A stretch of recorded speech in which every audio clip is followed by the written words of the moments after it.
AITA for refusing to lie for my ex after he ruined my life. My name is Solana. I'm 24, and for a long time, I thought I was doing the right thing by standing beside someone who needed me. But looking back now, I think I was slowly losing myself trying to hold everything together. I met my ex, Eugene, when I was 20. We worked at the same grocery store, just in different departments. He was charming in a quiet, uncertain kind of way, always smiling but with tired eyes. He had a way of making even the smallest moments feel important. I remember how he used to linger by my counter, pretending to need help finding something just to talk a little longer. He told me once that he didn't feel like he was good at much, but he wanted to change that. I wanted to believe him. More than that, I wanted to help him believe it too. Things moved fast between us. Within 5 months, I moved in with him and his family. His mother, Lucinda, had been sick for a while, and he said he couldn't leave her alone. I didn't mind. I told myself this was love, that standing by him during the hard times would prove I was serious about us. I cooked, helped around their house, ran errands, even helped sort out his mother's medications. It was exhausting, but I told myself it was temporary. After about a year, we got our own small apartment, a one-bedroom place with peeling paint but big windows that looked out over a quiet street. It was far from where I grew up, about 2 hours away from my hometown and my sister, Valerie. But I convinced myself distance didn't matter. I loved him, and when you love someone, you adapt. The first few months were peaceful. We'd sit on the floor and eat dinner because we didn't have a table yet. We'd laugh about how someday we'd look back and say, "Remember when we lived here?" I thought that meant we were building something together. But it didn't take long before that someday started to feel like it would never come. Eugene began changing little by little. It started with complaints about work, about coworkers, about how no one appreciated him. I'd listen every night, reassure him, tell him it would get better. But every week, there was a new story. Then one afternoon, I got a text. I quit. I couldn't take it anymore. No warning, no plan, just that. I remember standing in the break room of my office, staring at that message with my hands shaking. My first thought wasn't even anger. It was fear. Rent, bills, groceries. It all came crashing down in that moment. I picked up extra shifts, 12-hour days, sometimes 6 days a week. I told myself it was temporary. He said he'd figure something out soon. I wanted to believe him. But soon turned into weeks, then months. When his severance check came through, I thought maybe that would help. It was enough to be a small house deposit or to pay rent for a few months. I begged him to be smart with it, to save it until he found new work. He promised. But within weeks, the money was gone. New sneakers, a gaming console, dinners out, little treats he said he deserved after being stressed. I remember standing in the kitchen one night, staring at the empty bank statement, asking, what happened to all of it? He shrugged and said, "It's just money, Solana. I'll make more." But he never did. He stayed home, playing video games late into the night, while I worked and cleaned and cooked. The apartment that once felt full of hope started to feel like a cage. Every time I walked through the door, I could feel the tension before a word was even spoken. I'd come home to dishes in the sink, laundry undone, takeout boxes on the counter. One evening, after a 12-hour shift, I asked him why he hadn't cleaned anything. He didn't even look away from the TV when he said, "You're better at it anyway." That sentence cut through me like glass. Something inside me went very still. I realized that day that I wasn't just tired, I was done. I stopped trying to fix things. I stopped begging him to care. And eventually, I stopped loving him. We broke up 6 months ago. I packed my things into my sister's car and drove back home to Valerie's town. For the first time in years, I could breathe. I got a small apartment near her place, started a new job at a marketing firm, joined a gym, and spent quiet evenings learning to enjoy my own company again. Then I met Miles. He's calm where Eugene was restless, gentle where Eugene was defensive. He doesn't raise his voice when he's frustrated. He listens. He makes space for me instead of taking it away. It's simple with him, and after years of walking on eggshells, simple feels like a miracle. But last week, Eugene texted me out of nowhere. I hadn't heard from him since I left. His message said, "Hey, I've got a job interview. I need a reference. Could you help me?" At first, I thought he meant to list me as a personal reference. I told him politely that he should reach out to an old coworker or a supervisor. Then he sent another message. "Actually, could you pretend to be my old boss if they call? Just for one call. Please, I really need this." I just stared at the screen. I couldn't believe what I was reading. After everything, the years of stress, the exhaustion, the way he'd let me carry all the weight, he was still asking me to clean up after him. I told him no. I said it wasn't right and that it could get us both into trouble. He sent paragraph after paragraph, begging, saying this job could change change his life, that I owed him because I had left him when he wasn't at his best. That line made my stomach twist. I owed him. After I told him no again, he sent one final message. They called the number I gave. Since he wouldn't help, I lost the offer. I hope you're happy. For a moment, I almost believed I'd done something wrong. Then I remembered all the nights I'd cried alone, all the times I'd begged him to help himself. I realized that guilt had been his strongest weapon, and I wasn't letting it control me anymore. I didn't respond. I blocked his number. It's been almost 2 months since Eugene last messaged me, but something happened recently that brought everything back in ways I didn't expect. A few days ago, I got an email at work from an unfamiliar address. It was from Eugene. The subject line said, "Please read this." My heart dropped the second I saw his name. I stared at it for several minutes, wondering if I should just delete it, but curiosity won. I opened it. The email was long, almost like a letter. He said he wasn't trying to guilt me, but he needed to explain himself. He said he'd been thinking about me constantly, about how he had ruined everything good in his life. He admitted he'd been struggling since the breakup. No job, couch hopping between relatives, feeling like a disappointment to everyone. He said he finally understood how much I had done for him and how he hadn't appreciated the person who loved him most. Then he said something that made my stomach tighten. "You were my home, Solana. I don't think I'll ever find that again." It wasn't angry. It wasn't desperate. It was just sad, and that made it harder to read. For the rest of the day, I couldn't concentrate. Every word sat heavy in my chest. I wanted to feel nothing, but I couldn't. A small part of me, maybe the same part that once believed in him, felt sorry. That night, I told Miles about it. We were sitting on the couch, sharing takeout. I handed him my phone so he could read the message himself. He didn't say much at first, just scrolled slowly, expression unreadable. Then he looked at me and said quietly, "You don't have to reply, but if you do, make sure it's for your own peace, not his." He was right. So later that night, I sat in bed and wrote a short reply. "I'm glad you're trying to change. I wish you well, but I've moved on. Please take care of yourself." I read it a dozen times before hitting send. It felt calm, honest, and final. He saw it within minutes. I watched the scene notification appear, then disappear. No reply ever came. 3 weeks passed. I started to feel lighter, like maybe the silence was closure in disguise. But last night, something unexpected happened. I was scrolling through Facebook before bed when I saw a post from Eugene. His profile photo was new, him in a work uniform, standing beside a warehouse truck. The caption read, "Starting over." Finally, the comments were full of congratulations, people cheering him on. I should have scrolled past, but I didn't. I clicked through a few of his recent posts. There were photos of him at what looked like a shared flat, a few casual pictures with new coworkers, even one of him smiling, really smiling. And strangely, I felt relief. But relief quickly twisted into something else the next morning, because when I got to work, there was another email from him. The subject line this time said, "Just one more thing." I almost didn't open it, but I did. He wrote that he was grateful I'd replied before, that my message had helped him find direction. Then, almost as an afterthought, he asked if I could help him rewrite a reference letter, just to make it sound more professional. He said it was already written and that I'd only need to tweak a few sentences. I froze. After everything, after all the boundaries I'd set, it felt like déjà vu, the same pattern starting again. He couldn't just let things be. I replied with one sentence. "Eugene, please don't contact me for help again. I'm glad you're doing better, but I can't be part of this." He saw it within minutes again. Then came a notification. He'd removed me from Facebook. For a brief second, it hurt more than I expected. Not because I missed him, but because it reminded me how circular things could be with him. The moment I stopped being useful, I became invisible again. That night, Miles came over with dinner. He noticed my mood and asked gently, "Did something happen?" I showed him the emails. He didn't get angry. He just sighed and said, "He's still trying to pull you into his orbit. Don't let him." I nodded, but part of me felt tired. Like even though I'd moved on, a small piece of that old exhaustion was still following me. A few days later, Valerie called. She said she'd run into Eugene's cousin at a local market. Apparently, Eugene had been telling people we'd stayed friends and that I was helping him get his life back together. Hearing that made my stomach twist. I told Valerie the truth, and she said, "People see what they want to see. You just keep living your life." And she's right. A week passed, and I decided to deactivate my old Facebook. It felt like cutting a string that had been tied to me for too long. I created a new one under my nickname, Lana, and only added close friends and family. Last night, before bed, I checked my email again. No new messages, no more surprises, just silence. And for the first time in months, it didn't feel heavy. It felt clean. I know Eugene's story isn't my responsibility anymore. Maybe he's finally finding his footing. Maybe he'll lose it again, but that's his path to walk, not mine. The end.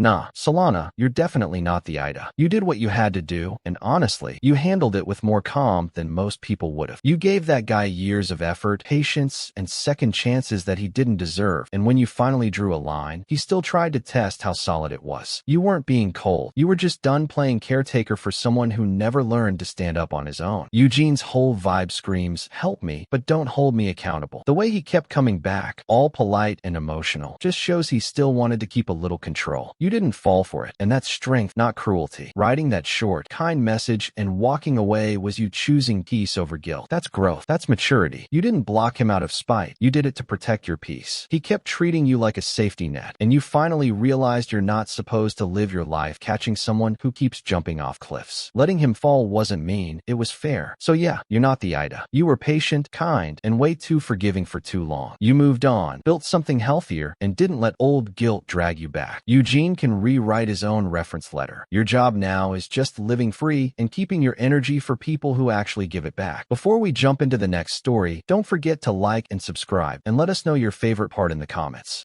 AITA for profiting off my daughter's wedding even though I was just trying to help? My name is Eva. I'm 52, and I've been a travel consultant for almost 20 years. I've always loved what I do, helping people plan their trips, finding the best deals, and watching everything fall neatly into place. It's not glamorous work, but there's a quiet satisfaction in it. Every successful booking feels like a small victory, a confirmation that I'm good at something that requires patience and trust. My daughter, Maeve, is 28 and getting married next spring to her fiancé, Banks. They've been together for 6 years, and he's a kind, steady man, patient where Maeve can be impulsive, thoughtful where she can be fiery. They make sense together. When she told me she was struggling to coordinate hotel rooms for all the out-of-town guests, I immediately offered to help. I can handle the hotel block for you, I said. It's what I do. Let me take one thing off your plate. Maeve looked relieved. Mom, that would be amazing. We've been so overwhelmed. It was such a simple offer. I wasn't trying to interfere. I just wanted to make things easier for her. I reached out to one of the hotels I often book for clients. They offered 10% off for the wedding guests and a 5% commission for me as the travel agent. That's completely standard. Most hotels set aside a portion for agencies. It's not extra money from anyone's pocket. I didn't even hesitate to accept it because I already knew what I would do. I was planning to give the commission to Maeve and Banks after the wedding as a quiet surprise. But somehow, that small, harmless detail became the spark that lit a fire I never saw coming. A week later, Banks was visiting his parents, and the topic of wedding logistics came up. He mentioned I was handling the hotel bookings, and that the hotel was offering a commission. His father, Kyrie, apparently froze. What commission? He'd asked. Banks, not thinking much of it, said, oh, it's standard. Eva's handling the hotel as part of her job. She said she'd get a commission from the hotel. Kyrie didn't take it well. That night, Maeve called me. I could tell from the way she said my name that something was wrong. Mom, she started slowly. Dad's saying there's a problem with the hotel commission. What kind of problem? I asked, already uneasy. He thinks it's wrong that you'd make money from the wedding, she said carefully. He said it looks unprofessional, like you're using the wedding for business. I was so stunned I almost laughed. Maeve, it's not coming from anyone's pockets. It's the hotel's money, not yours. I wasn't even keeping it. I was going to give it to you and Banks. I told him that, she said softly. He doesn't believe that's how it works. He thinks it's a conflict of interest. By the next morning, I got a message from Kyrie himself. We've been divorced for 15 years. Things have been civil for the most part, though there's always been a faint tension under the surface, an echo of the resentment that ended our marriage. But this message felt like a step backward into old bitterness. He wrote, I can't believe you try to profit off your daughter's wedding. You should be ashamed of yourself. I called him right away, but he didn't answer. Later that day, Maeve texted again. Mom, Banks's parents heard about the commission. They think it's weird too. Dad told them you were charging extra fees. My stomach dropped. Charging fees? That wasn't even close to the truth. Within hours, my simple act of kindness had become twisted into a rumor that I was taking advantage of my own daughter. I felt humiliated. I called Maeve again, desperate to set the record straight. Maeve, listen to me. I didn't ask for anything. I didn't increase any price. The hotel pays agents for blocks. It's part of their system. And I was going to give you the money. I believe you, Mom, she said, voice breaking slightly. But everyone's fighting about it now. Banks thinks we should just handle the hotel ourselves to keep the peace. That sentence hit harder than I expected. I felt my throat tighten. Not because I cared about the money. I didn't. But because I had tried to help and it had somehow made everything worse. That night, I lay awake replaying everything in my head. How easily good intentions could be be twisted when old wounds were involved. Kyrie had always been controlling, always needing to have the last word. Maybe this was just his way of asserting control again, of reminding me that even after all these years, he could still make things difficult for me. A few days later, I canceled the entire hotel block. I sent Maeve every bit of documentation I had, including contact names and rates. I told her she could take it from there. The wedding should be about you, I said, not about arguments that should have ended years ago. For a while, I didn't hear much. Maeve texted occasionally, but her tone was careful, like she was walking a tightrope between two people who might explode again. I tried to stay cheerful in my replies, even though inside, I was heartbroken. Then one evening, Kyrie called. His tone was measured, controlled. I may have overreacted, he said. It just didn't sound right at first. I wanted to scream. That was his apology? Overreacted? As if accusing me of being greedy and unethical was just a misunderstanding? But I didn't say anything sharp. I just said, thank you for calling, because I didn't have the energy to fight anymore. Still, I could tell things had changed. Maeve was polite, but distant. I saw it in her eyes when she visited, a kind of quiet disappointment, not in me, but in how messy everything had become. Weddings have a way of exposing every buried emotion, every unresolved tension, and this one was no exception. One afternoon, about a month later, Maeve stopped by my house. We sat in the kitchen, teacups between us, silence thick in the air. Finally, she said, Mom, I know you were just trying to help. I wish people didn't make you feel bad for that. I looked at her, trying not to cry. You don't need to defend me. I just want your day to be beautiful. That's all that matters. She reached across the table and squeezed my hand. I know, she said softly. You've always been the one fixing things. Maybe that's why it hurts so much when people misunderstand you. We both smiled at that, but it was bittersweet. After she left, I sat alone in the kitchen for a long time. I thought about all the times I'd gone out of my way for others, family, friends, clients, because helping people is what I do. But sometimes, that generosity feels like a double-edged sword. When people expect you to give without question, the moment you're seen as benefiting, even slightly, they turn on you. A few weeks later, I decided to contribute in another way.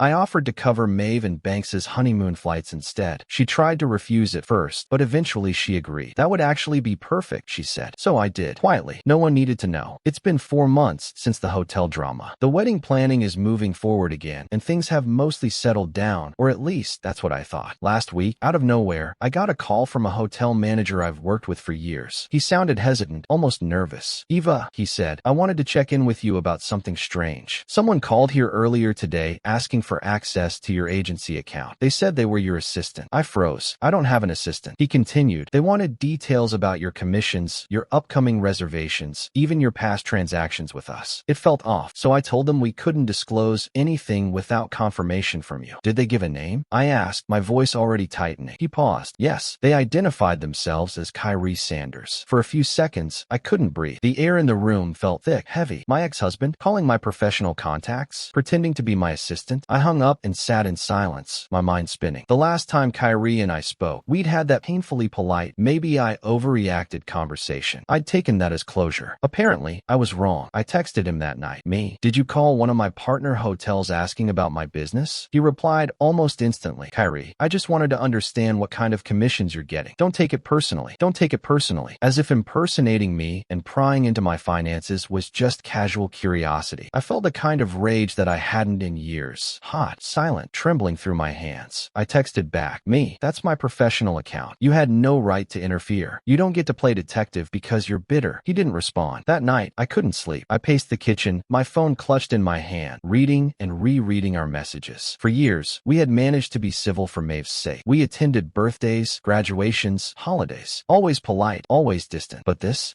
was a violation. 2 days later, Maeve called me. She was crying before she even said hello. Mom, I don't know what to do anymore, she said between sobs. Dad told me he called one of your hotels. He said he wanted to make sure you weren't hiding money from him. I felt sick. What? Hiding money? Maeve, what does that even mean? He and I have been divorced for 15 years. I know, she said, voice trembling. I yelled at him. I told him he's being paranoid, that you've never taken advantage of anyone. He said he's just protecting me, like I'm some kind of child. Her words tumbled out between sniffles, the pain in her voice cutting deep. He's making a mess of everything, she said. Banks is furious. He doesn't even want to talk to my dad right now. Mom, "Mom, I'm so sorry." I wanted to comfort her, but all I could think was how far Kyrie had gone, how deeply he was willing to invade my life just to paint me as the villain. This wasn't about the hotel anymore. This was about control, about power, about old bitterness that never died. I told Maeve not to worry, that I'd handle it. But after we hung up, I just sat in my chair, staring at nothing. I realized then how fragile trust really is, how one person's insecurity can unravel years of peace. A few days passed in uneasy quiet. Then, early one morning, I woke up to a new message from Banks. He wrote, "I just want you to know we appreciate everything you've done, even if others don't. We want you involved in the wedding again, however you're comfortable." I must have read that message a dozen times. It felt like a door opening after months of cold air and silence. But it also scared me, because I knew Kyrie wouldn't let things go easily. Later that week, Maeve told me Kyrie had shown up at their house unannounced. He wanted to talk. It quickly turned into a shouting match. Banks told him he was not welcome until he could respect boundaries. Apparently, Kyrie stormed out, calling me a manipulator under his breath. Maeve sent me a voice message that night, crying, "He's ruining everything, Mom. I just want peace. I just want to marry Banks without all this poison in the air." Hearing her voice break like that shattered me. I'd spent years trying to keep things calm for Maeve, for the family, and somehow I'd become the center of chaos just by trying to help. The next morning, I drafted an email to Kyrie. It was long, but every word came from a place of exhaustion more than anger. "Kyrie, I am asking you, as the mother of our daughter, to stop interfering in my personal and professional life. You are crossing boundaries that should have been respected years ago. You don't get to call my business partners, question my integrity, or try to investigate me. This behavior isn't protective, it's invasive. I've kept the peace for Maeve's sake, but if you continue, I'll take legal steps to ensure you stay out of my affairs." I didn't send it right away. I waited a full day, thinking maybe I was overreacting. But when I woke up the next morning, I found that he had posted a vague status on Facebook. Something like, "Some people pretend to be generous, but it's all about the payout in the end." Dozens of people liked it, some of them mutual friends. That was it. I sent the email. He never replied. The end.